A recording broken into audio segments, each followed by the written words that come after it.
All right, guys. Do I? Thank you, Willow. I know, it's okay. I'm just going to be super close to you so I can get your audio, but... Yeah, no worries. All right, I guess I'll start. Willow, you had the opportunity of working in the ring with Mercedes Monet not too long ago and actually defeating her, which led to a really big moment for you. Talk to us about what that was like and also what it was like working with Mercedes as well. It was very exciting. I think anytime you get the opportunity to work outside of, I don't want to say your comfort zone, because AEW definitely I wouldn't say is like a comfort zone. I'm constantly wanting to push myself and be the best version of myself. But the women within there, I'm a little bit more used to working with them, their styles, the way that they think, and having the opportunity to work with Mercedes, somebody who has obviously had like a big imprint on the way that women's wrestling is now today. It was like a little bit shocking when I found out. I was like, oh, I'm in this position, this is great, go me. And secondly, it was just very much of an honor. So I think working with her was awesome. I would love to do it again if I were to have the opportunity. And what was the second bit of your question? Oh, you pretty much got him all Oh, right okay. there. Yeah, you got him all. I mean, it really, wrestling her really kind of set me up to, and winning the New Japan Strong Women's Championship, being the first inaugural New Japan Strong Women's Champion, really did set me up for a very exciting few months. Being able to defend that, being a champion is constantly putting yourself out and defending that, showing why you are a champion, why you are worthy of it, and I believe that I did that, and I had a great time going over to Japan to wrestle Julia, who is an amazing competitor. She's somebody else I would also really love to wrestle again, and then kind of had that momentum going into the Owen Hart Cup tournament and main eventing against Athena, and it was just really like these big moments after one another, and I feel like that really kind of helped set that stone into motion, you know? Yeah, definitely. Well, talking off of your New Japan Strong Championship win and stuff like that, we all know that Eddie's got the belt now as well. What did it mean to you to have somebody like Eddie go on TV and be like, yo, they need to sign Willow? Oh my God. So when that happened, I was backstage. But I didn't hear it until after the fact. Somebody was like, yo, you need to watch Dynamite, like see the clip that just happened. And I was like, wait, what? And then my phone was in my back pocket and it was just buzzing. And people on Twitter are like, at Chris Statlander, at Willow Nightengale, blah, blah, blah, blah, blah. And he just called out like more women's wrestling. And I was like, heck yeah, of course it would be Eddie. Because Eddie Kingston is great. I've known him for years, working on independents before both he and I ended up in AEW. And it was also very awesome to be there when he started his tour of Japan and win the Strong title. So it's just lovely. You know, having moments like this, it's cool. It's cool to be like, this is a notch in my belt and this is a little piece of my legacy. But to have it with your friends and share that with the people who you kind of like grinded it out with for so many years, it's like a next level kind of rewarding. Willow, we were talking about the New Japan Strong Women's Champion. Who are some people you would like to defend it against and just wrestle against in the future? Well, I have lost that championship to Julia. I mean, I would love to wrestle her again and win it back if she's still holding it, you know? I mean, at this moment she is, but if I were to ever wrestle her again, if she were to still have it, I'd love to take it off her. I think Momo Kogu is somebody who I teamed with and have wrestled in the past.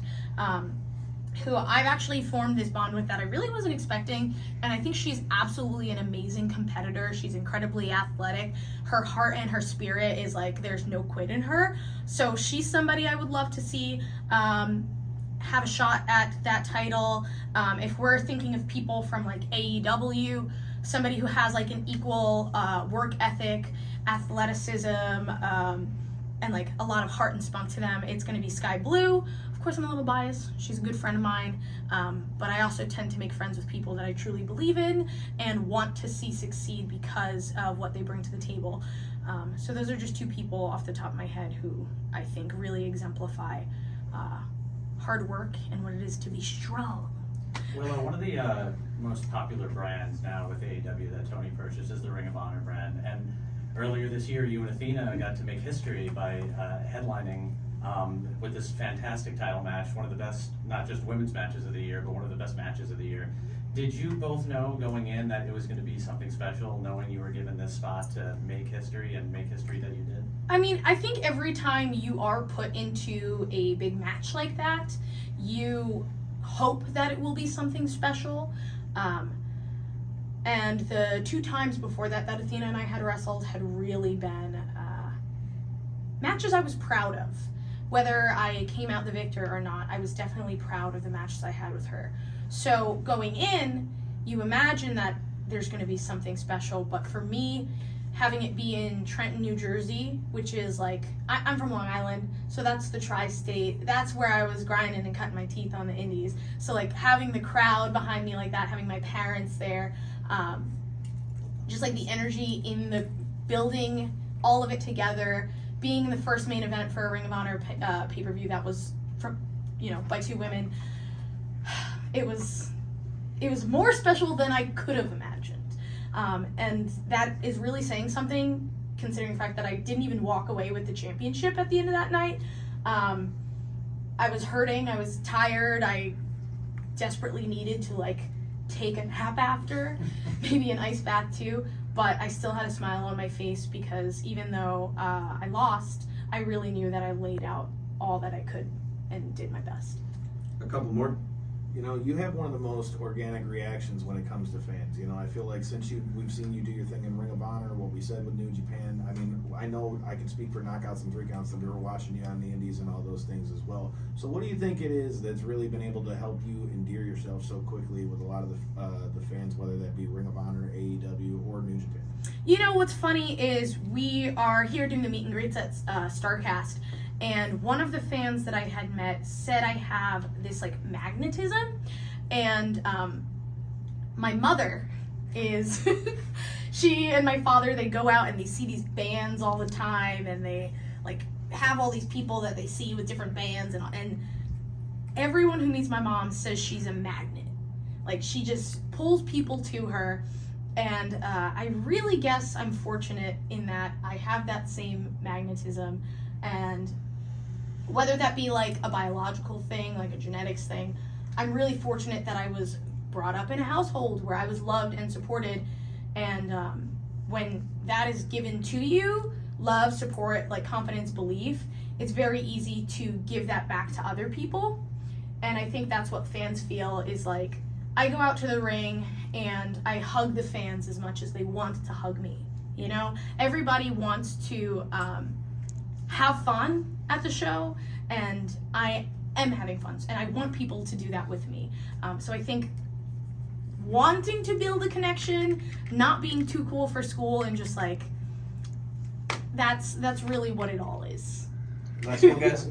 I wanted to ask, what was your experience like in Japan outside of, your magnetism? Rick definitely was vocal with the New Japan fans and how they got behind you, but what type of experiences did you do outside the ring in your time in Japan?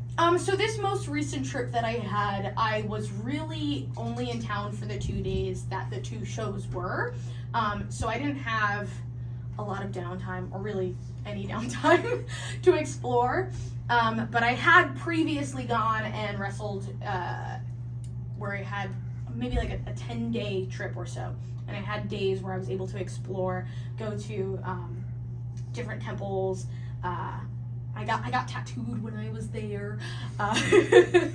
And I really felt safe, which is as crazy as all the culture, not crazy, as different and loud and beautiful, and I mean this in the most affectionate way possible, as that culture is, in terms of the brightness that I saw in Harajuku. I felt safe most of all. That is the one thing that always stuck with me. I could walk alone in the middle of the night and not feel like I had to be looking over my shoulder or I needed to rush. So yeah, that is oddly enough the thing that stuck out the most. Thank you so much, Willow. Thank you. Thank you all.